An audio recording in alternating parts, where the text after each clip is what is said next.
Boa noite, eu sou a Chica. E eu sou o Léo. E este é o jornal XL. Um choque entre dois veículos em Portugal fez com que uma boneca insuflável transportada no porta-bagagens de um dos carros se comportasse como airbag e enchesse. Infelizmente para o motorista, ela insuflou depois de um choque e ninguém ficou ferido no acidente entre Poesta e um ponto Fiesta em Vidigueira, Distrito de Beja. Uma notícia chocante. Cada vez mais a loucura dos computadores está a afetar as escolas portuguesas, sobretudo em plenas salas de aula. Na época, um aluno entrou em conflito com a professora, porque este não quis encerrar o seu computador. Há um aluno que filma, os outros colegas assistem e riem da situação. O vídeo foi difundido no YouTube, não se sabe ao certo dia. Sabe-se que depois de tornado público chegou a ser removido do site, mas sem grande sucesso. Rapidamente surgiram outros responsáveis pela divulgação.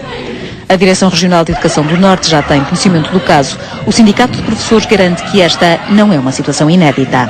Nós estamos a atravessar um período em que a relação professor-aluno, no que toca à autoridade do professor, está desvalorizada no plano do professor. E, portanto, não é surpreendente que num contexto social destes haja alunos que se sintam capazes de ter o comportamento que este aluno hoje teve. O vídeo só agora é tornado público e mostra o claro desrespeito da aluna para com a professora, mas também dos restantes colegas de turma que assistem à situação e que inclusive a filmam.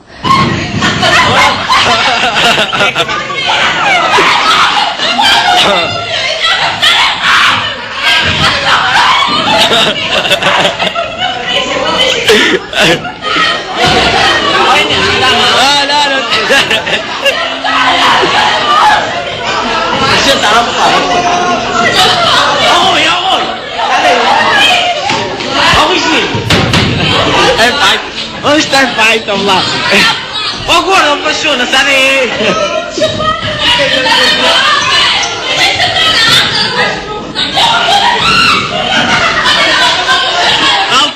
Olá, vai lá aqui. Esta notícia vai consistir num debate político como tema crise financeira. Nesta reportagem estão presentes dois deputados. Um deputado a representar os partidos da esquerda e outro a representar os partidos da direita. Também está presente um representante dos sindicatos dos alunos, para este falar em nome deles. Vamos então iniciar este debate político que tem muito a prometer.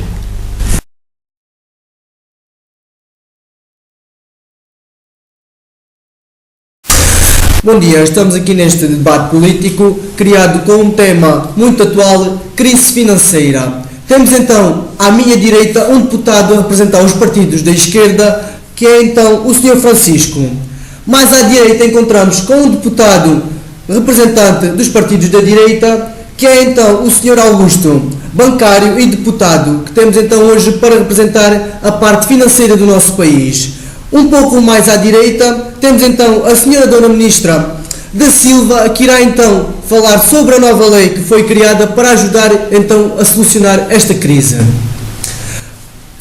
Muito bom dia, senhores deputados. Bom dia. Gostaria então de colocar alguns temas em cima de mesa para que fosse então debatido entre os três representantes que foram então convidados para este debate, para que os nossos ouvintes possam então esclarecer algumas das dúvidas que andam por o ar e não têm então até ao momento resposta. Gostaríamos então de saber qual é então o problema em geral desta crise que se tem vindo a debater em geral por todo o mundo. Portanto, indo ao fundo da questão, relativamente sobre esse assunto, é assim: o Estado só tem deveres com os bancos e os bancos têm deveres com a população. Ou seja, o Estado dá o dinheiro à gente, né? Nós, aos bancos, às pessoas que têm poder. E o banco depois distribui o dinheiro, né? Que é para o povo, conforme a vida das pessoas. Pronto. Os bancos querem roubar. Sr. Francisco, vamos então moderar um pouco o modo de falar. Sr. Francisco, um pouco mais calmo, peço então que dê a sua opinião sobre este tema. A minha opinião é que os bancos querem roubar as pessoas. roubar as pessoas em que ponto de vista? Pedimos então que esclareça essa situação para que as pessoas consigam perceber qual é o tema desta crise financeira. Esse aí, olha, esse aí não. Augusto e Augustinho é para os amigos, hein? Bom, queres a roubar e está vamos então moderar o modo de falar. Passamos então à senhora Dona Ministra da Silva. A senhora Dona Ministra, peço então que dê a sua opinião. O que eu tenho a dizer é que já tivemos mesmo um decreto de lei que já saiu em vigor, mesmo para já ajudar assim os injustiçados, como você diz. Nós distribuímos dinheiro aos bancos e, como o senhor aqui presente disse, ele depois, declarando as necessidades de cada um, ajudará assim a população. E porquê é que você aí, em vez de dar o dinheiro a esse, não dá o dinheiro a mim? Porque digamos que assim os bancos, como é que eu ia dizer, dirigia o dinheiro consoante as necessidades de cada um. Aldrabices! e ainda sobra um bocadinho para nós, não é? Pois. Vamos então moderar um pouco o modo de falar, Sr. Francisco. É o seguinte, mais uma pergunta que eu meto em cima da mesa. A senhora Dona Ministra disse-me então que o dinheiro é distribuído inicialmente aos bancos para ser distribuído por os portugueses para que possam então orientar as suas vidas. Um ponto que surge então no ar, e as pessoas quando se dirigem aos bancos e fazem um pedido de um empréstimo para que consigam orientar as suas vidas, por vezes esses empréstimos são recusados e por várias vezes e várias tentativas que fazem não conseguem ter esse dinheiro. Digamos que esse problema não será meu, será assim dos bancos, mas se os bancos evidentemente dizem que não às pessoas, é porque se calhar as pessoas não precisam desse dinheiro como dizem que Mas, senhora Ministra, Precisamos. Sr. Augusto, com licença. dá a sua opinião. Posso? Mas, senhora Ministra, é assim. Se uma pessoa vem ao meu banco, né, e pede, um cálculo, 20 mil euros, né, e não dá uma justificação razoável para isto, como é que eu posso, como é que eu posso, senhora Ministra, como é que eu posso percebo. emprestar esse dinheiro a esse indivíduo? Diga-me, senhora Ministra, como é que eu posso fazer isto? São aldrabices! Sr. Augusto, tenho mais uma pergunta para colocar, é o seguinte, por as informações que disponibilizamos, existem várias informações que as pessoas fazem empréstimo nesse valor aos bancos e é recusado. E as pessoas já têm algumas dívidas e alguns empréstimos feitos em valores menos altos, pedem então valores superiores para que possam abater essas despesas e possam então depois ficar com algum dinheiro para orientar a sua vida. Sendo que os bancos não disponibilizam esse dinheiro, voltam então a emprestar quantias inferiores, onde irão então as pessoas a ficar mais prejudicadas na sua vida. Qual é então a sua resposta para esta pergunta? Caro amigo, é assim, o mundo do negócio é complicado, está a perceber? Mas se eu entro no mundo do negócio como estou aqui, né? Como eu entro no mundo do negócio, eu não posso ir a perder. Como é óbvio, eu não posso ir a um ladrão! Mas só faz favor, não cabe lá aqui o meu raciocínio. Portanto, é assim, se eu emprestasse uma quantia superior àquela que os indivíduos têm a dívida, esses indivíduos iriam alargar o seu tempo de pagamento muito mais tempo. E portanto, esse indivíduo ainda pode morrer antes de pagar isso e depois. Como é que é? A legislação é para mim, não é para os outros. Senhora Ministra, qual é então a sua opinião sobre este tema que lhe digamos que eu compreendo totalmente os indivíduos que precisam do dinheiro, mas eu falo por mim. Eu, se receber 20 mil, claro que não vou gastar 30 mil. É normal que não recebo isso, mas pronto. Se os indivíduos têm apenas aquele ordenado, não hão de estar a pedir dinheiro emprestado, endividando os outros, especialmente os bancários, por exemplo, e prejudicando a sua própria vida. Por isso eu acho que os empréstimos são uma coisa que não... Senhora Ministra, existe aqui alguma coisa que não está certa. As pessoas, os portugueses, não vão endividar os bancos. Vão fazer um empréstimo que tencionam pagar mais tarde. Se existe uma lei que foi criada por a Sra. Ministra para ajudar os portugueses, onde está essa ajuda? Onde está o dinheiro que foi disponibilizado por o governo para ajudar então as pessoas? desse momento eu não posso responder. Para onde está a ir esse dinheiro? Olha, caro amigo, Senhor Francisco, qual é então a sua opinião sobre este... Caro amigo. Neste momento, eu peço que aguarde um momento, vamos então ouvir a opinião do Sr. Deputado Francisco Zé, foi então um deputado que ainda não conseguiu falar neste debate. Cheguei à conclusão que essa senhora também é uma ladra. Desculpa. Qual então a sua... vamos então moderar um pouco. Vamos então falar de outros modos e qual é então a sua opinião sobre este tema de outros modos, Sr. Francisco Zé? A minha opinião é que esse aí era expulso, ficava sem emprego, que era para ele ver. Mas expulso do quê? Que era para ele ver. Era para ele ver. Mas expulso do quê? Moderar um pouco. Mas expulso do quê? Os negócios que tenho aí é tudo do meu suor, pá! Sr. Francisco Zé, estamos então só a É tem culpa que sejas pedreiro ao... Vamos então acalmar-se um pouco. Senhor moderador, pelo amor de Deus, pá! Ele vieram ficar sempre a dizer para cá. Eu também tenho filhos, pá! Era uma verem. Senhor Francisco José, eu também tenho filhos como o senhor, é? É o seguinte, Bom. estamos então só neste debate para conseguirmos esclarecer. Vai-te lá fora, Vamos então Certo. moderar um pouco. Estamos então só neste debate para conseguir esclarecer aos portugueses qual é então o problema desta crise financeira e estamos então a depararmos que entre os dois deputados, o deputado que se encontra à minha esquerda, neste caso à minha direita, o deputado da esquerda, tem então um ponto que é a favor de ajudar os portugueses neste país, mas em parte os bancos e a ministra Senhora Ana da Silva diz que existe disponibilidade de dinheiro, mas as pessoas não conseguem ter esse dinheiro. As pessoas não conseguem investir, porque é assim, se o banco recebe 1 milhão de euros por ano, para distribuir por as pessoas mais necessitadas, e esse dinheiro é distribuído e as pessoas não conseguem viver com ele, a culpa não é dos bancos. Como é que a culpa é dos bancos? Muito obrigado. Não, espera lá aí, espera que me raciocinar de boa, isto não é assim, não é para aqui chamar-me de ladrão. Porque isto é assim, eu, todos os anos, o Estado e o Sr. Ministra distribuem uma certa quantia que é para eu distribuir para o povo. Não é assim? Certo, já compreendemos então o seu ponto de vista é o seguinte, Sr. Augusto, muito obrigado, estamos então a chegar ao fim deste debate político, não disponibilizamos de mais tema, poderemos voltar um dia mais tarde para esclarecer mais alguns temas. Muito obrigado, Sr. Augusto, muito obrigado, Sra. Dona Ministra da Silva e muito obrigado, Sr. Francisco. Olha, e tu a gente fez lá fora. Muito obrigado a todos os telespectadores que se encontram neste momento a ouvir então este debate.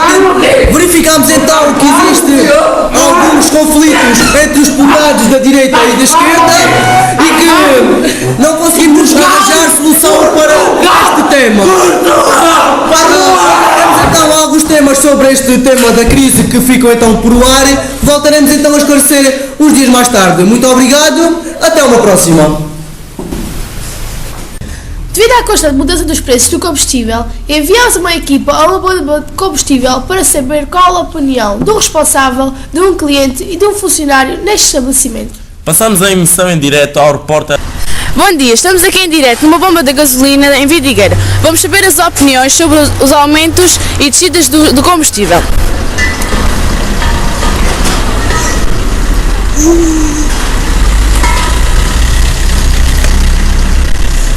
Vou já falar com este senhor que se encontra aqui a abastecer o carro. Bom dia, posso falar consigo? Bom dia.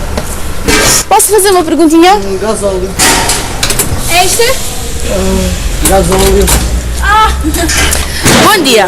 Em relação à subida e descida dos preços, qual é a sua opinião?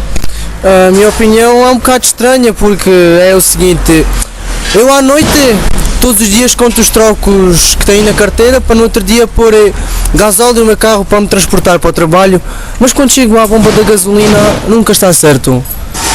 Existe sempre um aumento que faz sempre faltar qualquer moedinha, qualquer cêntimo para que consiga encher o meu depósito. E depois isto é relativo. Eu meto aqui está um preço, meto no outro lado, não consigo compreender. Há tanto tempo meto gasóleo, não. Isto é uma confusão, percebeu? Sabe-me esclarecer esta dúvida? É que eu nunca consigo saber qual é o preço certo destas coisas.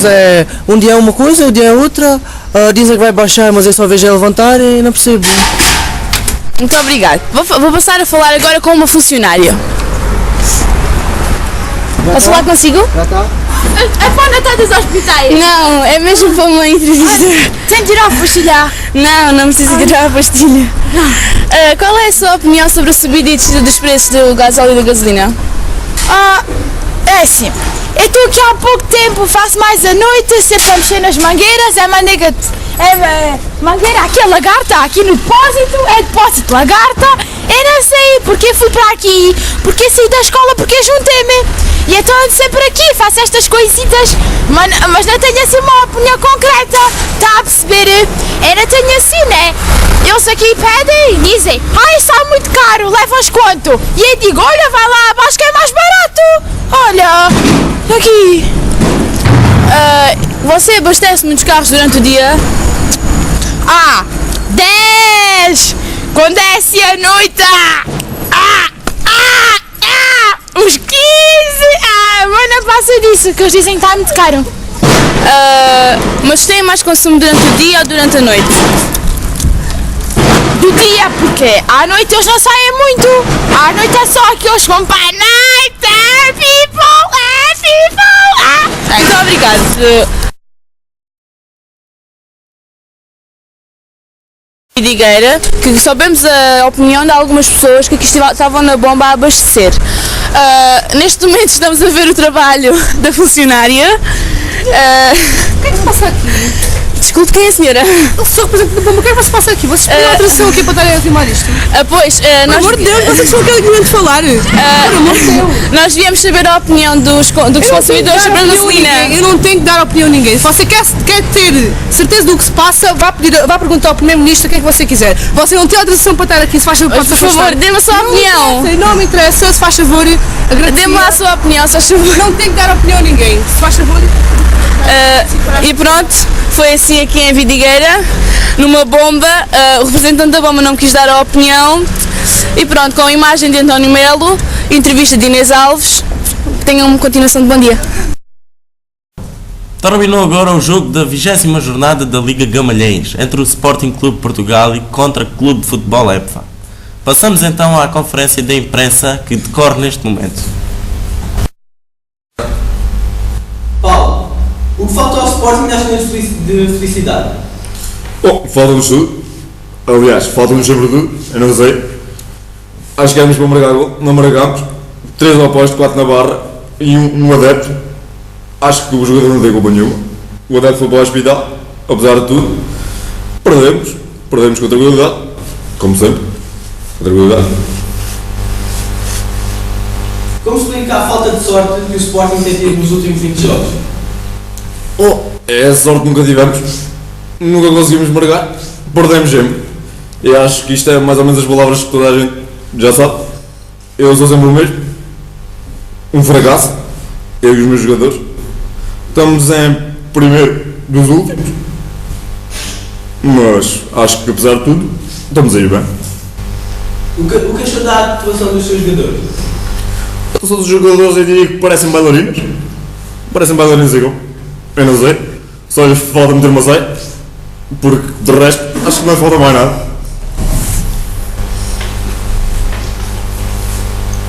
Senhor Presidente, o que acha desta declaração efetuada por Paulo Bento? As declarações efetuadas por o Sr. Paulo Bento neste momento, em primeiro lugar quero dizer que acho um excelente treinador. Como treinador e como pessoa e amigo é uma pessoa 5 estrelas. E quem leva o Leite na marcada de cabeça é capaz de tudo. Temos tido um pouco de azar nestes últimos 20 jogos. Mas também o Sporting recentemente conseguiu encaixar nos cofres 10.000 euros. No entanto, tivemos de pagar uma despesa de 11.000. Como sempre. Sr. Paulo Bento, já reparei que todos estão satisfeitos com o seu resultado. Você está satisfeito? Eu estou sempre satisfeito. Eu recebo guarda da vida mesmo. O resto não me interessa. Sporting perde ou ganha. Acho que é sempre a mesma coisa. Eu acho que não tenho nada a dizer sobre isso. Estou satisfeitíssimo, como é ordenado, claro. Porque os jogadores, zero, não fazem mais nada. Bom, quanto mais, não tenho mais nada a dizer. Dá alguma coisa a apontar à arbitragem? Para apontar, eu agarrava-me a Zé naquele árbitro e acho que mandava para o hospital. Faz sempre a arbitragem, desculpem o roteiro, de merda, porque acho que realmente não fazem nada. Os jogos acho que é o que lhe faltava, realmente. What the fuck? Terminamos então o jornal XL com a Chica. E o Léo. E desejamos um resto de bom dia, bom Natal e bom Ano Novo. Faz favor. Até qualquer dia, não? Dizem que é mau que faz e acontece, arma confusão e o diabo acete. Agarrei-me que eu vou amarelo, nem sei o que lhe faço. Desgranho os cabelos, esborrato os lábios. Se não me seguram, dou-lhe forte e feio. Beijinhos na boca, arrepios no peito. E pagas as favas, eu digo enfim. Oh, meu rapazinho, és fraco para mim.